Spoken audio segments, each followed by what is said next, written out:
তায়েফের জমিনের ওই যে বুড়িমা আমার নবী দয়ার নবীর পথে কাটা বিছা বিছা রাখত। মায়ার নবী দয়ার নবী ফজরের নামাজে যাবেন, আল্লাহর নবী তো জানেন না পথের মধ্যে কাটা বিছানো। মায়ার নবী হাঁটতে যান, নবীজির পায়ের মধ্যে কাটা বিদ্ধ হয়। প্রথম রাতে নবীজির পায়ে 40টা কাটা বিদ্ধ হয়েছে। আল্লাহর নবী কাটা খুলেন, নবীজির চোখ থেকে দর দর করে পানি পড়ে। মালিক, আমি তো কারো ক্ষতি চাই না, আমি তো কারো ক্ষতি করিও না। পরের দিন আল্লাহর নবী দয়ার নবী এখন আর এইভাবে হাঁটতে পারেন না। ফজরের সময় নবীজি বের হলেন, এইভাবে কাটাগুলি সরায় সরায়া নবীজি কদম দেন আর সামনের দিকে যান। এভাবেই মায়ার নবী প্রতি রাত্রে ফজরের নামাজে আসেন। রাতের বেলা নবী বের হলেই নবীজি কাটা দেখে দেখে পা দেওয়া লাগতো। একদিন নবীজি মসজিদে যাবেন, দেখেন পথে কাটা বিছানো নাই। নবীজি জিজ্ঞেস করেন ঘটনা কি, আজ কেন পথের মধ্যে কাটা নাই? মানুষেরা কয়, নবী গো, যেই মহিলা আপনার পথে কাটা বিছায় রাখতো এই মহিলা অসুস্থ বিছানায়, এজন্য কেউ কাটা বিছানোর লোক নাই। আল্লাহ নবী কই, কোথায় তার বাড়ি, কোথায় তার ঘর, আমাকে বলো, আমি আমার বুড়িমাকে দেখতে যাব। এজন্য আবু জাহেল কই, তোরা যা, আমি ভালো করে জানি বাতিজা যদি আমার অসুস্থতার খবর পায় অবশ্যই আমারে দেখতে আসবে। আর এই সুযোগে আমি আমার প্ল্যান কাজে লাগাবো। দরজার সামনে বিশাল একটা গর্ত বানাইলো আবু জাহেল, আর গর্তের উপরে চাটাই বিছায়া এমন ভাবে রাখলো যেন টের পাওয়া না যায়। আল্লাহর নবী রহমতের নবীর কাছে আবু জাহেলের লোকগুলি যায়, কয়, মুহাম্মদ, তোমার চাচা আবু জাহেল বড় অসুস্থ, কখন জানি মরে যায়। আল্লাহর নবী বলেন, কই, আমাকে নিয়ে যাও, আমি আমার চাচাকে দেখতে যাব, আমি আমার চাচার সেবা করব। রহমতের নবী ঘর থেকে বের হয়ে গেছেন, নবীজি রওনা দিয়ে দিছেন, অথচ আবু জাহেল অসুস্থ নয়। আবু জাহেল ভালো মানুষ, সুস্থ মানুষ, ভান ধরছে অসুস্থতার। উদ্দেশ্য হলো গর্তে ফালায়া মায়ার নবীকে খতম করা। নাউজুবিল্লাহ। নবী জানেন না এই খবর, জানেন কে? আরেকটু জোরে বলেন, জানেন কে? গায়েবের খবর জানে কে? আল্লাহ নবী রহমতের নবীকে আল্লাহ যদি জানায় নবী জানে, নতুবা নবী জানে না, ঠিক কিনা? নবীজি বের হয়ে গেছেন,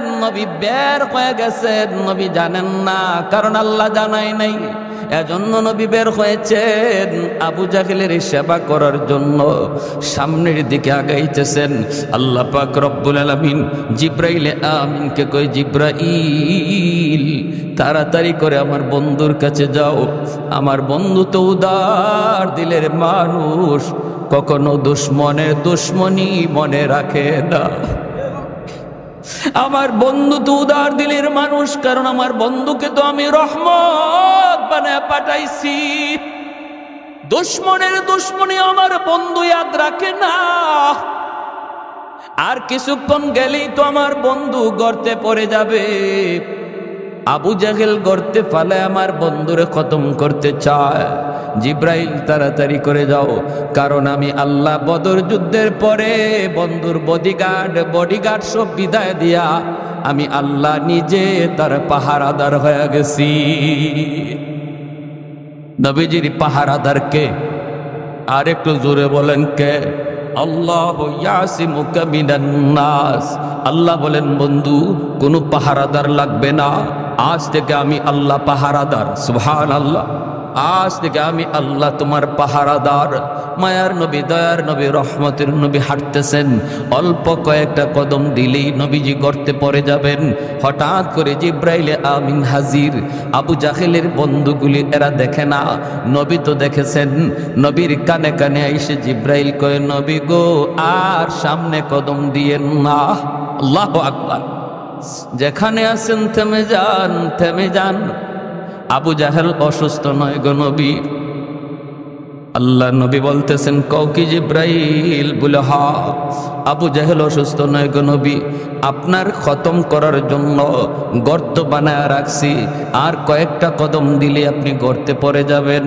অসুস্থ মানুষের বান্দরে বিছানায় পড়ে আছে, আল্লাহ পাক আমাকে তরিত গর্তে পাঠাইছে, যাও আমার বন্ধুকে যায় বলো আমি আল্লাহর আদেশ, বন্ধু যেন এখান থেকে রিটার্ন আবার বাড়ি চলে যায়। মায়ার নবী দয়ার নবী এখান থেকে আর কথা না বলে ব্যাক করবে। আবু জাহেলের লোকগুলি কয়, মুহাম্মদ যাবা না? নবী কয়, না না আমি যাব না। কেন? নবী কোনো কথা বলেন না, চলে গেলেন। কলিজার ভিতরে ব্যথা। আমি আমার চাচাকে বড় দিল নিয়ে উদার মন নিয়ে দেখতে আসলাম, আমার চাচা বুঝি আমাকে হত্যা করতে চায়, চাচা বুঝি আমাকে হত্যা করতে চায়, হত্যা করতে চায়, আমার ক্ষতি করতে চায়। নবীজি রিটার্ন চলে গেলেন। আবু জাহেলের লোকগুলি দৌড়ায় আবু জাহেলের কাছে গেল, যা বলতেছে, উস্তাদ আর ঘুমায় থাকা লাগবে না, ঘুম থেকে উঠে যাও। কেন? কয় তোমার বাতিজা আসে নাই। কস কি তোরা? বলে হ আসে নাই। কেন আসে নাই? কয় জানি না, আসছিল তো আসছিল, আর কয়েকটা কদম দিলেই গর্তে পড়ে যেত, কিন্তু জানি না কে তারে কি বলল। ওখান থেকে রিটার্ন চলে গেল, গর্তে পা দিল না। আবু জাহেল লাফ দিয়ে উঠছে ঘুম থেকে, কই রে আমার বাতিজা কই? কই আবু জাহেল দৌড় দিছে, দৌড় দিতে যাইয়া নিজেরই খবর নাই, গর্ত বানায় রাখছে, নিজের গর্তে নিজে যাইয়া দপাস করা পড়ছে। কার জন্য কি বানাও? হ্যাঁ, অন্যের ক্ষতি করার জন্য যে যা করো, এই ক্ষতিতে নিজেরই পড়া লাগে, ঠিক কিনা? আল্লাহ নবীকে যে গর্তে ফালাইয়া হত্যা করতে চেয়েছিল, এই গর্তে নবী পড়লেন না, যে বানাইছিল হে নিজেই পড়ল, ঠিক কিনা? তাহলে আমরাও কি মানুষের ক্ষতির জন্য কোনো ফাঁদ বানাবো?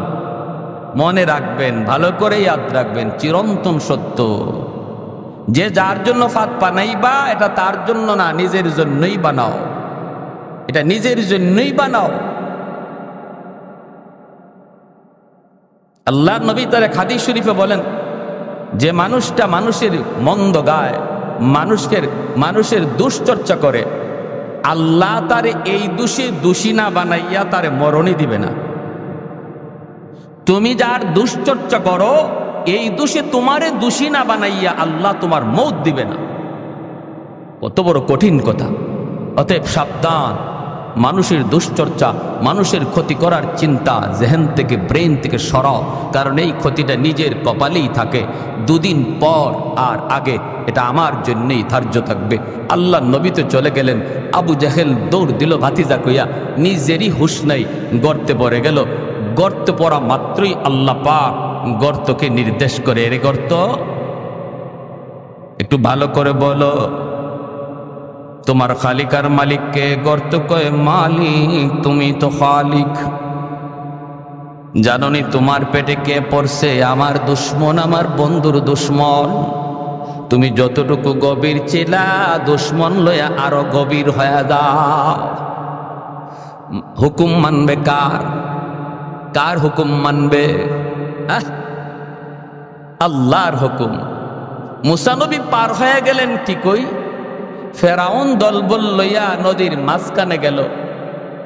আল্লাহ বলে, এরে নীল দরিয়ার পানি, বলতো দেখি কার হুকুমে চলো? আল্লাহ তোমার হুকুমে। কি করা লাগবে শুধু বলো। আল্লাহ বলে, মুসা পার হইছে, তুমি রাস্তা করে দিছো, এখন দুশ্মন তোমার মাঝখানে, আর রাস্তা নয়, পানি মিলে যাও। সাথে সাথে দরিয়ার পানি মিলে গেল, আর ফেরাউন তার দলে বলে ডুবে মরল। পানি কার কথা শুনে? জোরে বলেন। আল্লাহর কথা শোনা মাত্রই গর্ত আরো বেশি করে গভীর হয়ে গেল, গভীর থেকে গভীর হয়ে গেল গর্ত। এইবার আবু জাহেল গর্তের ভিতর থেকে ডাক দিয়া কয়, আমাকে তোরা তাড়াতাড়ি করে তুল। এখন বন্ধু বান্ধব হাত বাড়ায়, আবু জাহেল নাগাল পায় না। লাগাল তো পাবেই না, কারণ যেমনটা বানাইছিল এমন তো আর রয় নাই, ঠিক কিনা? যেমনটা বানাইছে এমন তো রয় নাই। হাত বানাইছে, হাতে লাগাল পায় না। আবু জাহেল কই কিরে ঘটনা কি? আমি তো এত গভীর গর্ত বানাই নাই। রশি লাগা, রশি পালাইছে, রশিতেও লাগাল পায় না। কোনোভাবেই আবু জাহেলকে লাগাল পায় না। আবু জাহেল গর্তের ভিতর থেকে কয়, তোরা কিছু না বুঝলেও আমি সব বুঝে গেছি, কারণ মুহাম্মদকে যে জানাইছে হেই আমারে গাতায় ফালাইছে, ঠিক কিনা? মুহাম্মদকে যিনি জানাইছে তিনি আমারে ফালাইছে। অতএব যদি বাঁচতে হয়, উঠতে হয়, তাড়াতাড়ি করে আমার ভাতিজা মুহাম্মদের কাছে যাও। আমি এত গভীর গর্ত বানাই নাই, মুহাম্মদ ছাড়া আমাকে কেউ তুলতে পারবা না। দৌড়ায় তারা গেল নবীজির কাছে, যে বলতেছে, মুহাম্মদ তোমার চাচা আবু জাহেল গর্তের ভিতরে পড়ে গেছে, এখন তারে গর্ত থেকে তুলতে হবে। আল্লাহর নবী, দয়ার নবী বলেন, কও কি তোমরা? বলে হ, গর্তে পড়ে গেছে। কোথায় গর্ত? কয় তার দরজার সামনেই ছিল। এই গর্তের খবর নবী জানেননি না জানেন না? জানাইছেন কে? গর্তের কারণেই তো নবী ফিরে গেলেন। আল্লাহর নবী বলেন, কও কি তোমরা চাচা নিজেই বুঝি গর্তে পড়ে গেছে? বলে হ। তুমি যে হাত বাড়াইতে হবে, তোমার সাহায্যের প্রয়োজন। জাবানি আল্লাহর নবী রহমতের নবী, কারণ দয়ার নবী রহমত শুধু মুমিনের জন্য, মুসলমানের জন্য আমার নবী রহমত নন, অমুসলিমের জন্য মায়ার নবী রহমত। ওয়ামা আরসালনাকা ইল্লা রাহমাতাল লিল আলামিন। রহমত বানাইছে কে? আল্লাহ নবী রহমতের নবী বলেন, চলো আমাকে নিয়ে চলো। সুবহানাল্লাহ, জোরে কর। কালিয়াকৈরের কয়জন মানুষ যাবেন? আপনি যদি জানেন আপনারে মারার জন্য এই গর্ত বানাইছে, এই গর্তে এখন সে নিজে পড়ছে, এখন তারে উদ্ধার করার জন্য যাবেননি?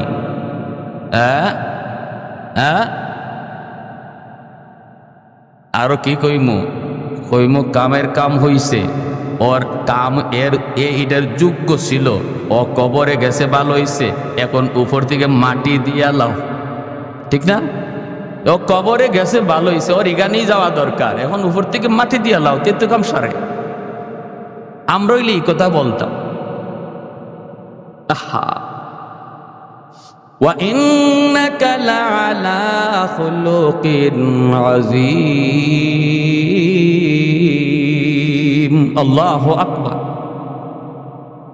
আল্লাহ বলেন, বন্ধু আমি তোমাকে খুলুকে আযীমের অধিকারী বানাইছি। খুলুকে আযীম কাকে বলে? কেউ যদি খারাপ আচরণ করে, খারাপের বদলা খারাপ দিয়ে দেয় না, বরং খারাপের বদলাটা ভালো দিয়ে দেয়, আবার তার জন্য আল্লাহর কাছে হেদায়েতের দোয়াও করে। সুবহানাল্লাহ। লাউ কানা মূসা হাইয়ান লাত্তাবা'নি। নবী বলেন, উম্মতের দল, আজ যদি মূসা নবী দুনিয়ায় থাকতেন, আমি নবীকে তিনি ফলো করতেন। নবী বলেন, যদি আজকে আগেকার নবীও দুনিয়ায় থাকতো, নবীও আমি নবীকে ফলো করতো। অথচ আজকে মুসলমান, তুমি আজকে ইহুদিদের ফলো করো। ইহুদিরা যেই নবীর নবী মানে, আমার নবী বলেন এই নবী থাকলেও তোমার আমার নবীকে ফলো করে চলতো। সুবহানাল্লাহ।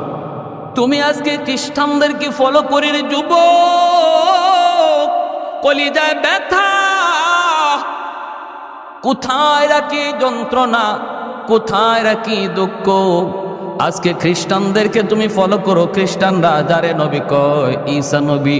আমার নবী বলেন, ঈসা নবীও যদি আজকে দুনিয়ায় থাকতেন, ওই নবীও নিজের মতো চলতেন না, তোমার আমার নবীর ফলো করে চলতেন। আর তুমি কারে ফলো করো? তুমি কারে ফলো করো? তুমি কারে ফলো করো? আজকে মুসলমানের ঘরে যদি আমার নবীর আদর্শ থাকতো, মুসলমানের সিরতে সুরতে লেবাসে লুবাসে আখলাকে আচরণে যদি আমার নবীর আদর্শ থাকতো, মুসলমান এত অশান্তির আগুনে জ্বলতো না। ঘরে অশান্তি থাকতো না, সমাজও অশান্তি থাকতো না, দেশও অশান্তি থাকতো না। আল্লাহর নবী, রহমতের নবী, তিনি তো বের হয়ে গেছেন। ভালো করে নবী জানেন আবু জাহেল এই গর্ত নবীকে মারার জন্য বানাইছিল। এরপরও মায়ার নবী বের হয়ে গেছেন। নবীজি চলতেছেন, আল্লাহ বাধা দেয় না, আল্লাহ পাক রব্বুল আলামিন বাধা দেয় না, কারণ আল্লাহ তো নবীকে রহমত বানায় পাঠাইছেন।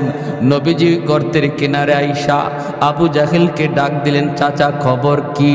আবু জাহেল গর্তের ভিতর থেকে আওয়াজ দিয়া কয়, বাতিজা খবর তো নিজের চোখেই তুমি দেখতেছ। আল্লাহর নবী বলে, চাচা এখন কি করা লাগবে বলো? আবু জাহেল কয়, বাতিজা বিশ্বাস কর বাতিজা, আমি তোমাকে মারার জন্য এত গভীর গর্ত বানাই নেই, এত গভীর বানাইছি না। এখন আমি পড়ার পরে যদ্দূর বুঝতেছি গভীর, এ বাতিজা আমি সব বুঝে গেছি। কে তোমারে সব জানাইছে? কে আমাকে গভীরে ফালাইছে? বাতিজারে আমার বিশ্বাস হয়ে গেছে, মুই ফালাইয়া তুলতে পারবে না, রশি লাগাইয়া তুলতে পারবে না। তুমি যদি তোমার হাত না বাড়াও আমাকে তুলবার ক্ষমতা কারো নাই। আল্লাহ নবী, রহমতের নবী বলেন, চাচা এত দূর যখন বুঝলেন বাকিটা বুঝেন না কেন? এত দূর তো বুঝলেন, বাকিটাও বুঝেন। আবু জাহেল কয়, আগে তুলো এরপরে সব বুঝবো। নবী কয়, না, জীবনে বহু কথা এমন কইছো, বহু কথা কইছো। আল্লাহ নবী গেছেন, আবু জাহেল হাতের মধ্যে কঙ্কর নিয়ে আসছে, হাতের মুঠির মধ্যে পাথরের টুকরা নিয়ে কয়, মোহাম্মদ কও তো আমার হাতে কি আছে, যদি বলতে পারো আমি তোমাকে নবী মানব। নবী কয়, আমি যে নবী এই কথাটা আমি বলবো না, তোমার হাতে যা আছে এটাই যদি আমারে নবী কয় তাহলে বিশ্বাস করুনি। করি মানে 100%। কও কি তুমি? আবু জাহেলের কথা হলো, আমার হাতের ভিতরে হলো পাথরের কণা, এই পাথরের কণায় আবার কেমনে কথা বলবে? যেই মাত্র নবী কইছে তোমার হাতে যা আছে এগুলাই যদি আমারে নবী কয় মানো, কয় মানি, সাথে সাথে পাথরের কণার জবান আল্লাহ খুলে দিলে। আমার বাইরা বন্ধুরা, যুবক, সাথে সাথে পাথরের কণার জবান খুলে গেল। আশহাদু আল্লা ইলাহা ইল্লাল্লাহ ওয়া আশহাদু আন্না মুহাম্মাদার রাসূলুল্লাহ। আল্লাহু আকবার। কালেমার আওয়াজ বের হয়ে গেল হাতের ভিতর থেকে, পাথরের কোণা থেকে আওয়াজ বের হয়ে গেল, আল্লাহ আমার এক, নবী আমার মুহাম্মাদুর রাসূলুল্লাহ। সাথে সাথে আবু জাহেল কয় কি হায় হায়, আমার কাছে যেটা আছে এটাও দিয়ে মুহাম্মদের কথা কয়, আমারে কয় না। হাত থেকে এইভাবে উঁচু করে দূরে নিক্ষেপ করে ফেলা দেয় আর কয়, মুহাম্মদ তুমি এত বড় জাদুকর, নাউজুবিল্লাহ, জোরে কর, তুমি এত বড় জাদুকর, আমার হাতের মধ্যেও তুমি জাদু চালায় দিতে পারলা, জাদু চালায় দিতে পারলা। ওরে মুহাম্মদ, তোমার জাদু চলে জমিনে, এবার তুমি দেখি একটু পারো তো আসমানে তুমি কিছু দেখাইতে পারো কিনা? কারণ যদি জাদু হয় শুধু জমিনে চলে, আসমানে জাদু চলে না, এটা নিয়ে তুমি কিছু পারো দেখাও, তাহলে আমি কালেমা পড়ে মুসলমান হয়ে যাব। আল্লাহর নবী বলেন, চাচা যান, চাঁদের উপরও যদি আমার কৃতিত্ব চলে, আমার পাওয়ার চলে, আমার ক্ষমতা চলে, তবে কি তুমি মানবা? কয় অবশ্যই, কারণ চাঁদ নিয়া জাদু করার ক্ষমতা কারো নাই। সাথে সাথে দয়ার নবী, মায়ার নবী কয়, মালিক চাঁদের উপরে ওরা দেখতে চায় আমার মুজিজা। আল্লাহ বলে, বন্ধু শাহাদত আঙ্গুল দিয়া চাঁদকে ইশারা করো, ইশারা করা তোমার কাম, আর চাঁদকে দ্বিখণ্ডিত করে দেওয়া আমি আল্লাহর কাম। মুহূর্তের ভিতরে চাঁদ দ্বিখণ্ডিত হয়ে গেল। এত কিছু দেখার পরও আবু জাহেলের কপালে হেদায়াত নাই রে যুবক, হেদায়েত নাই, হেদায়েত নাই। আমাদের সমাজেও কিছু মানুষ আছে, এমন কিছু যুবক আছে, ওলামায়ে কেরাম কত করে বুঝায়, দাওয়াত ও তাবলীগ ওয়ালারা তারে কত করে বুঝায়, এরপরও বুঝ মানে না, বুঝ মানে না। কত সুযোগ পাইলো, এরপরও সুযোগ কাজে লাগে না, লাগে না রে যুবক। এর নাম হলো কপাল পোড়া। খাতামাল্লাহু আলা কুলুবিহিম ওয়া আলা সামঈহিম ওয়া আলা আবসারিহিম গিশাওয়া। না না, এমনটা হওয়া যাবে না। ভাইরের নাম কপাল পোড়া, কপাল পোড়া আবু জাহেল, হেদায়েত কপালে নাই। নবী বলেন চাচা যান, না না, এমন কথা বললে হবে না। ওটার পরে তুমি কালেমা পড়বা, গ্যারান্টি কি? ওখান থেকে তুমি কালেমা পড়ো। আবু জাহেল কই বাতিজা বিশ্বাস করো, অতীতের সব কথা তুমি ভুলে যাও রে বাবা। এইবার কথা দিছি, আমি তো এমনি বৃদ্ধ হয়ে গেছি, এক পা তো এমনি কবরে চলে গেছি। শেষবারের মতো আমার কথাটা বিশ্বাস করো, আমাকে তুমি একটু উপরে তুইলা দেখো। মায়ার নবী, দয়ার নবী আবু জাহেলের এই কথার উপরে বিশ্বাস করে নবী আমার রহমতের হাত বাড়ায়া দিছেন। সুবহানাল্লাহ। নবী আমার তার রহমতের হাত বাড়ায়া দেওয়া মাত্রই আল্লাহ পাক রব্বুল আলামিন কয়, এরে গর্ত একটু তাকা দেখ, তোর দিকে আমার বন্ধুর রহমতের হাত চলে এসেছে। আল্লাহু আকবার। যে নবীর হাতের ইশারায় চাঁদ দ্বিখণ্ডিত হয়, সুবহানাল্লাহ। আমার বন্ধুর হাতের এত দাম, এত দাম, যেখানে বন্ধুর হাত লাগে সেখানে বরকত চলে আসে। আল্লাহু আকবার, জোরে বলেন। নবীজির হাত লাগা মাত্রই বরকত চলে আসি। আল্লাহর নবী রহমতের নবী যা বলেন, যাবের খানা আছে 4 জনের 5 জনের, মেহমান হইছে 1500, টেনশন করো না রে যাবে, আমি নবী তোমার বাড়িতে আজকে মেহমান, আমার সাহাবেরও তোমার বাড়িতে মেহমান। খানা হলো তোমার পাতিলে মাত্র 4 জনের 5 জনের, মেহমান হলাম আমরা 1500। কোনো টেনশন নাই, পাতিলের বাক্সটা আমার সামনে হাজির করো। কোথায় তোমার গোশতের পাতিল, কোথায় তোমার রুটির পাতিল? মায়ার নবী, দয়ার নবী হাত মুবারকের মধ্যে একটু লব মুবারক লাগাইয়া গোশতের পাতিলে লাগাইয়া ডাকনাটা নবী দিয়া বলে, যাবে শুধু গোশত নিবা নিবা, কখনো ডাকনা সরায় না। আল্লাহু আকবার। এ গর্ত আমার বন্ধুর হাতের এত দাম, এত দাম। রত্নে শামস নামক কিতাবের ভিতরে লিখেন, তাবুক যুদ্ধ থেকে ফিরে আসার পথে আল্লাহ নবী বিশ্রাম নিতেছেন। আলী রাদিয়াল্লাহু তাআলা আনহুর উরুতের যুবক মায়ার নবী আলীর উরুতে ঘুমাইতেছেন। ওই অবস্থায় সূর্য হেলে গেছে, আসরের রক্ত চলে গেছে, অথচ আলী আসরের নামাজ পড়েন নাই, আসরের নামাজ পড়তে পারেন নাই। নবীজি আসরের নামাজটা পড়েই আলীকে বলেন, আলী ও আলী, তোমার উরুতে একটু বিশ্রাম নিব। নবীও জানেন না আলী যে আসর পড়েন নাই, অথবা নবী জানলেও মনে করছেন একটু পরে ঘুম থেকে উঠে যাবেন, আলী আসরের নামাজটা পড়তে পারবে। কিন্তু না না, আমার আপনার নবীর চোখ লেগে গেল, ওরে আল্লাহর গোলাম, এমন ভাবে চোখ লাগলো আর চোখ খুলল না। সূর্য ডুবে গেল, আসরের রক্ত চলে গেল। মায়ার নবী ঘুম থেকে উঠলেন, উইটা দেখেন আলীর চেহারাটা একদম বিমর্ষ হয়ে গেছে, কারণ নামাজ কাজা, ঠিক কিনা? খাঁটি একজন মুমিনের অন্তরে নামাজ কাজা হওয়া মাত্রই কলিজায় ব্যথা লাগবে। বোঝা গেল তার কলিজার ভিতরে নামাজের প্রতি মহব্বত ইমানের আলামত। এটা ইমানের আলামত। মাল ঈমান ইয়া রাসূলুল্লাহ? ইযা সাররাতকা হাসানাতুকা ওয়া ইযা সাআতকা সাইয়্যাতুকা ফাআনতা মুমিন। আল্লাহ নবী ইমানের স্কেল বলে দিলেন। সাহাবী জিজ্ঞেস করে, নবী গো ঈমান কাকে বলে, কাকে বলে, কাকে বলে? আল্লাহর নবী বলেন, যখনই কোনো নেক কাজ করবা তখনই দেখবা দিলে শান্তি লাগে, আর গুনাহ হলেই অন্তরে অশান্তি লাগে, বুঝবা তোমার কলিজায় ঈমান আছে। আর যদি গুনাহ করার পর কলিজায় ব্যথা না লাগে, বরং আরো অন্তরে খুশি হও, কষ্ট বড় আফসোস। আজকে আমাদের যুবক ভাইদের দিকে তাকাইলে অন্যায় করতেছে হাসতে হাসতে, অন্যায় করার আগেও কোনো অনুভূতি নাই, গুনাহ করার পরেও কোনো অনুশোচনা নাই। নবী বলে ঈমানের আলামত না, এটা ঈমানের আলামত না রে যুবক। তোমার খাতিরে আল্লাহ আসমান বাঁচায় রাখছে, জমিন বাঁচায় রাখছে। রব্বুল আলামিন কয়ে রে জমিন থাম থাম, জমিনে যেই পরিমাণ গুনাহ হয় এই হারে যদি জমিনে গজব আসতো বহু আগেই জমিন ধ্বংস হয়ে যাইত। কিন্তু এরপরও আমি আল্লাহ কেন জমিন ধ্বংস করি না জাননি?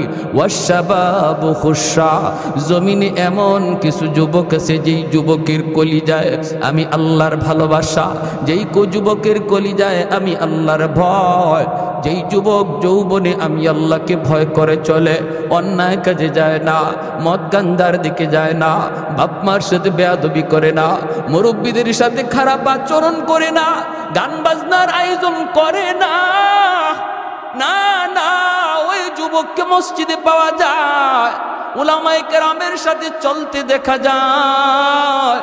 অথচ যৌবনের চাহিদা ছিল তার গুনার দিকে দৌড়ানো, সেই পাগলা গোরার লাগাম টেনে ধরছে। রব্বুল আলামিন বলে ফেরেশতারা শুন শুন, ওই যুবকের কলিজার দিকে যখন আমি আল্লাহ তাকাই তখন এই জমিনের প্রতি আমার মায়া লেগে যায়। এখনো জমিনে এমন কিছু যুবক বন্ধু পাওয়া যায় যৌবনের পাগলামি করে না, যৌবনে দাওয়াত ও তাবলীগের সময় লাগায়, হালাল ব্যবসা করে, না না, হারাম প্রেম ভালোবাসার দিকে যায় না। এ যুবক, তোমার কি একটুও কলিজাটা নরম হয় না রে যুবক? যে মালিক তোমাকে আমারে বানাইছে ওই খালিক আর ওই মালিক বলে যুবক আমি তোমার দিকে তাকায়া জমিন টিকায় রাখছি। ভাইরা আমার, আলী রাদিয়াল্লাহু তাআলা আনহুর চেহারা বিবর্ণ হয়ে গেল। আল্লাহ নবী বলে, আলী তুমি কি আসরের নামাজ পড়ো নাই? আলী বলেন, ইয়া রাসূলুল্লাহ নামাজ পড়তে পারি নাই। নবী বলে, কেন? আমাকে তুমি ডাক দিলা না কেন, জাগাইলা না কেন? আলী কয়, নবী গো, কলিজায় জিজ্ঞেস করেছিলাম, এ আলীর কলিজা বল, তুই কি নামাজের জন্য তুই নবীরে ডাক দিবি নাকি নবীরে ঘুমাইতে দিবি, কি করবে তুই বল? কিন্তু আমার মন বলে না রে আলী, নামাজ কাজা হয়ে যায় তোর হয়ে যাক, তবুও রহমতের নবীর ঘুম ভাঙ্গাইস না। মায়ার নবীর ঘুম ভাঙ্গাবি না, মায়ার নবীর ঘুম তুই ভাঙ্গাবি না রে, নামাজ তোর কাজা হয়ে যায় হয়ে যাক। এই কথা বলতেই আল্লাহ নবী হাত উঠায় দিছে আসমানের মালিকের দিকে।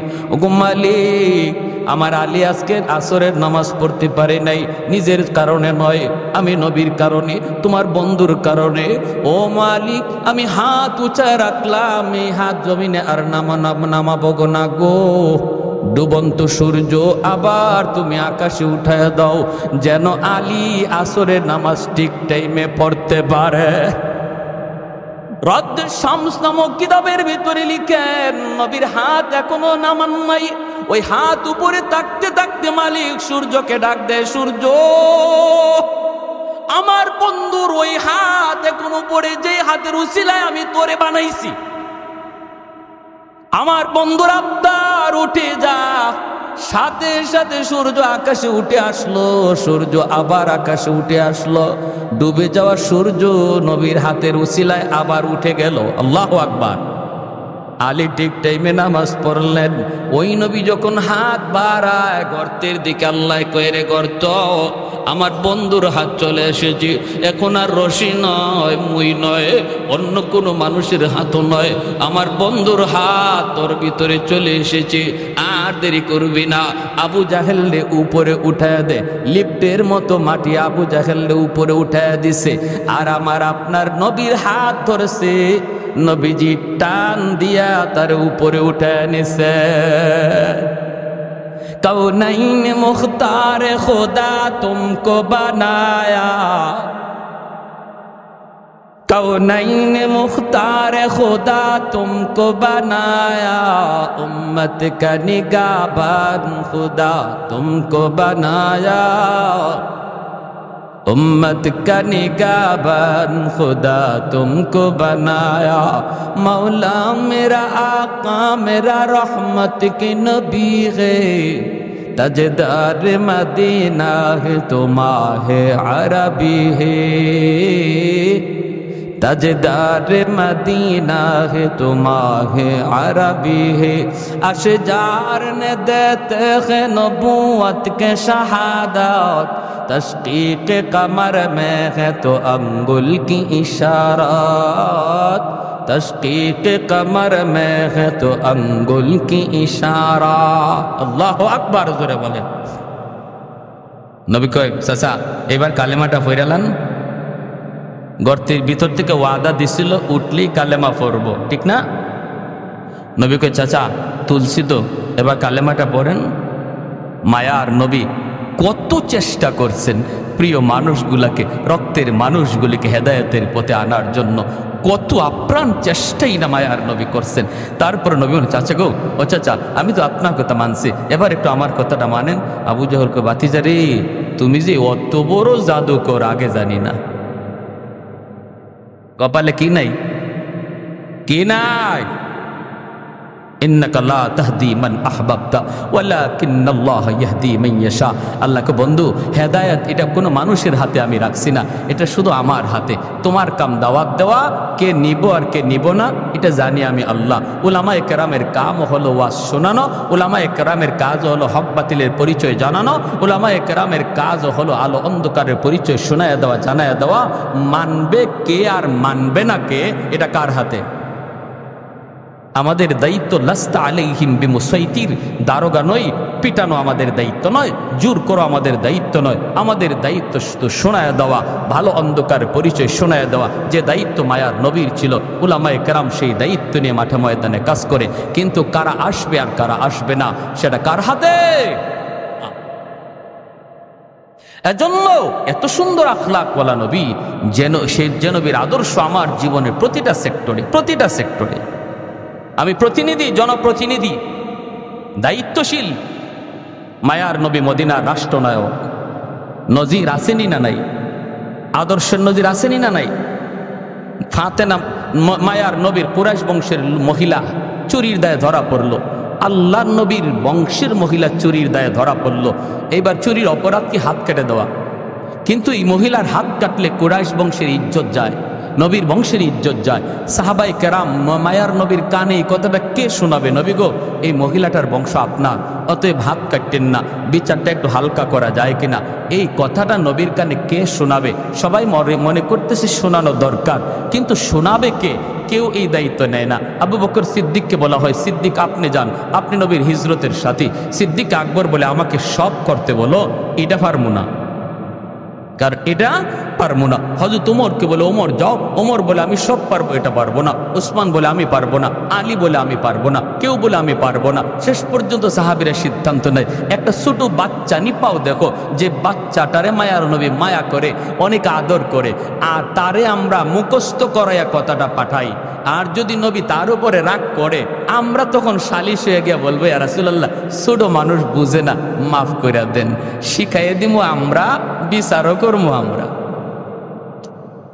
এবার আল্লাহ নবীর কাছে পাঠানো হলো ছোট্ট একটা বাচ্চাকে, যার নাম হলো উসামা, উসামা ইবনে যায়েদ, নবীজির নাতি, পালক পুত্র যায়েদ ইবনে হারেসা রাদিয়াল্লাহু তাআলা আনহুর ছেলে, যার নাম ছিল উসামা। নবীজির নাতি হাসান হুসাইনের মতোই, হাসান হুসাইন নবীজির মেয়ের ঘরের নাতি, আর ছেলের ঘরের নাতি অর্থাৎ পালক পুত্র যায়েদ ইবনে হারেসা, ওনার ছেলে উসামা। এনাকেও নবীজি কাঁধে নিয়ে নিয়ে ঘুরতেন, আদর করতেন নাতি। ওই নাতিরে সবাই ডাইকে আনছে, উসামা তুমি ছোট মানুষ হইলো, তোমার বুঝ ভালো আছে, একটা কথা যায় দাদারে বলো, কারণ দাদা নাতির একটা মায়ার সম্পর্ক থাকে, একটু তুমি যায় বলো। কি বলবো? যায় বলবা দাদা, ও দাদা, দাদা বলে কি রে নাতি কস না? বললে দাদা, যে মহিলাটা আজকে আপনার হাতে গ্রেপ্তার হয়েছে চুরির অপরাধে, এই মহিলার বংশ নাকি আপনার বংশের, অতএব দাদা গো একটু বিচারটা হালকা করা যায় কিনা, হাত না কাটতে আঙ্গুল কাইটা এটারে একটু হালকা করে বিচারটা করলে হয় কিনা, এই কথাটা তুমি বোঝাই দিবা। যদি নবী রাগ করে তখন আর জিজ্ঞেস করে কে শিখাইছে, কইবা কেউ শিখাইছে না, আমি নিজেই কইছি। ওসামা গেছেন গে আল্লাহ নবীর কাছে, যেই মাত্র বলছেন, হাদিস শরীফে আসছে মায়ার নবীর চেহারা মোবারক লাল হয়ে গেছে গুসায়, নবীজি বসা থেকে দাঁড়ায় গেছেন। সুবহানাল্লাহ, কি বিচার ব্যবস্থা ছিল। আর আজকে আমরা নিজের লোক হইলে, নিজের পরিবারের লোক হইলে, নিজের গোষ্ঠীর লোক হইলে, নিজের মুখ চেনা লোক হইলে বিচার হালকা হয়ে যায়। আয় হায়, এই কি আমার নবীর আদর্শ ছিল? মায়ার নবীর চেহারা লাল হয়ে গেল, নবীর চেহারা লাল হয়ে গেল, বসা থেকে উঠে গেলেন। আর নবী বলতেছেন, ওসামা আমি ভালো করে বুঝতেছি এটা তোমার কথা নয়, আমার সাহাবীরা শিখিয়ে দিছে। মনে রাখো, শুধু কুরাইশ বংশের মেয়ে না, আমার কলিজার টুকরা মেয়ে ফাতেমাও যদি আর চুরির অপরাধে গ্রেপ্তার হতো, আমি মুহাম্মদুর রাসূলুল্লাহ তার হাত কেটে দিতাম। আল্লাহু আকবার। আল্লাহ আমাকে ইনসাফ প্রতিষ্ঠা করার জন্য পাঠাইছে, বেইনসাফি করার জন্য নয়। গরিবের ক্ষেত্রে একরকম বিচার আর ধনীর ক্ষেত্রে আরেক রকম বিচার, অচেনা মানুষের সাথে একরকম বিচার আর মুখ চেনা মানুষের সাথে একরকম বিচার। এমন বিচার ব্যবস্থা পৃথিবীতে প্রতিষ্ঠা করার জন্য আল্লাহ আমাকে পাঠায় নাই, আমাকে পাঠাইছে একটা সার্বজনীন সুবিচার ব্যবস্থা প্রতিষ্ঠা করার জন্য। তাহলে আমি একজন জনপ্রতিনিধি হলে আমার নবীর আদর্শ আমার মাঝে খুঁজলে পাওয়া যাবে কি যাবে না? আসেনি না নাই? মায়ার নবী দয়ার নবী, আমি যদি একজন সন্তান হই, মায়ার নবী আদর্শ রেখে গেছে। মনে রাখবেন, নবী বলেন, মা মিন ওয়ালাদিন বারিন ইয়ানজুরু ইলা ওয়ালিদাইহি নাজরা রাহমাতিন ইল্লা কাতাবাল্লাহু লাহু বিকুল্লি নাজরাতিন হাজ্জাতাম মাবরুরা। নবী বলেন, শোনো, আমিও তোমাদের মতো একজন সন্তান, আমারও মা আছে, বাবা আছে। বাবা পাই নাই, মা অল্পদিন পাইছি। উম্মতেরা শোনো, মায়ার নজরে, মায়ার নজরে শুধু বাপমার চেহারার দিকে তাকায় রইছো তুমি, কোনো কথা না, শুধু একটু মায়ার নজরে তাকাইছো, আল্লাহ তোমার ওই নজরে নজরে কবুল হজের সওয়াব দান করবে। যে নবী জীবনে মিথ্যা বলেন নাই, ওই নবী বলে একজন সন্তান প্রতিদিন একটা কবুল হজ, প্রতিদিন অসংখ্য কবুল হজ তার আমল নামায় জমা করার সুযোগ রয়েছে। হাসরের মাঠে দেখবে তার আমল নামায় হজ, বলবে মালিক আমি দুনিয়ায় হজই তো করি নাই, এতগুলা হজ আসলো কোত্থেকে? আল্লাহ এটা আমার আমল নামা না, এটা অন্য কারো আমল নামা। মালিক তোমার ফেরেশতারা ভুল করে কারো আমল নামা আমাকে দিয়ে দিছে, আমারটা জানি কার কাছে দিয়ে দিছে। আল্লাহ বলবেন, কও কি তুমি? বলে হো, তোমার ফেরেশতারা ভুল করছে, এটা আমার না। আল্লাহ বলবে, আমার ফেরেশতারা ভুল করে না, কেমনে তুমি কও ভুল? আল্লাহ আমি জীবনে হজই করি নাই, অথচ আমার আমল নামা দেখা যায় 1000 2000 হজ। যে বাপমার দিকে বেশি বেশি তাকাইছে তার জীবনে লক্ষ হজ, আমল নামায় লক্ষ হজ। আল্লাহ এটা আমার আমল নামা নয়, ফেরেশতারা ভুল করছে। রব্বুল আলামিন বলবে, বান্দা শোনো, আল্লাহ তখন হাদিস শরীফে আসছে, আল্লাহ পাক তখন কুদরতি মুচকি হাসবেন। সুবহানাল্লাহ। তার কথা শুনে আল্লাহ কুদরতি মুচকি হাসবেন আর বলবেন, না, আমার ফেরেশতারা ভুল করে না বান্দা, যা দেখছো এটা তোমারই। তো ঘরেই তোমার হজ ছিল, তোমার মা, তোমার বাবা, যাদের দিকে তুমি মায়ার নজরে তাকায় তাকায় কথা বলতা। বাজারে গেল আম্মার চেহারার দিকে তাকাইতা, মা কিছু লাগবে? বাজারে যাইতেছি। আব্বা তোমার ওষুধ আছে না শেষ? বাজারে যাইতেছি। এই এতটুকু মার চেহারার দিকে তাকায় গেছে আর আইছে, কথা বলতেই বাপমার চেহারার দিকে তাকায় তাকায় কথা বলছে। বান্দা, এতটুকু আমল যে তোমার দুনিয়াতে ছিল, ওই প্রতিটা চাওয়াকে আমি আল্লাহ কবুল হজ বানায়া তোমার আমল নামা উঠাইয়া দিছি। তাহলে আমি একজন বাবা হলে, আমিও একজন সন্তান হলে, আমার মায়ার নবী সন্তান হিসাবে আদর্শ আমার জন্য রেখে গেছেন কিনা? আসেনি না নাই? আল্লাহ আমাদেরকে সহি বুঝদান করুন, আমরা কোন পথে চলতেছি। আজকে আমার সেলিম আজাদ ভাই আলহামদুলিল্লাহ একজন বাবার সুসন্তান, নেক সন্তান, উলামায়ে কেরামের সাথে থাকার সুবাদে আল্লাহ পাক দিনের বুঝ দিয়া রাখছেন, বুঝেন বাপমার জন্য কি করতে হবে, কোনটা চাইতে হবে, কিভাবে আল্লাহর কাছে চাইলে আল্লাহ পাক সেটা কবুল করে, এগুলো বুঝেন। ওলামায়ে কেরামের সাথে থাকার কারণে আমরা ওলামায়ে কেরামের সাথে সময় দেব, তাদের কাছ থেকে দিনের পথগুলো বুঝে নিব। কারণ আমার সর্বক্ষেত্রে আমার নবীর আদর্শ রয়েছে, যে আদর্শের দ্বারা আমার গোটা জীবনটারে আমি এবাদতের ভিতরে ঢুকাইতে পারি, গোটা জীবনটারে এবাদতে ঢুকাইতে পারি। প্যারে হাজিরিন, আসুন আমরা সবাই প্রত্যেকে মায়ার নবীর প্রতিটা আদর্শকে, আমি যে সেক্টরে আছি এই সেক্টরে আমার নবীর আদর্শটা কি, এটা আলেমদের কাছে যাইয়া বুঝি, জানি, আমল করি। পারবো না ইনশাল্লাহ? ব্যবসায়ী ভাইয়েরা এখানে আছেন, ব্যবসার ক্ষেত্রে আমার নবীর আদর্শ আছে, আলেমদের কাছে যান, বুঝেন, সেভাবে ব্যবসা করেন। আপনার ব্যবসাটাও নফল নামাজের ভিতরে আল্লাহ ঢুকাইয়া দিবে, নফল নামাজের ভিতরে আল্লাহ ঢুকাইয়া দিবে। মেম্বার হয়েছেন, চেয়ারম্যান হয়েছেন, আমার নবীর আদর্শকে ফলো করেন, চেয়ারম্যান এটা ইবাদত হয়ে যাবে, মেম্বার এটা ইবাদত হয়ে যাবে। আল্লাহ পাক গোটা জিন্দেগিটারে বন্দেগি বানিয়ে দিবে। আল্লাহ আমাদের সবাই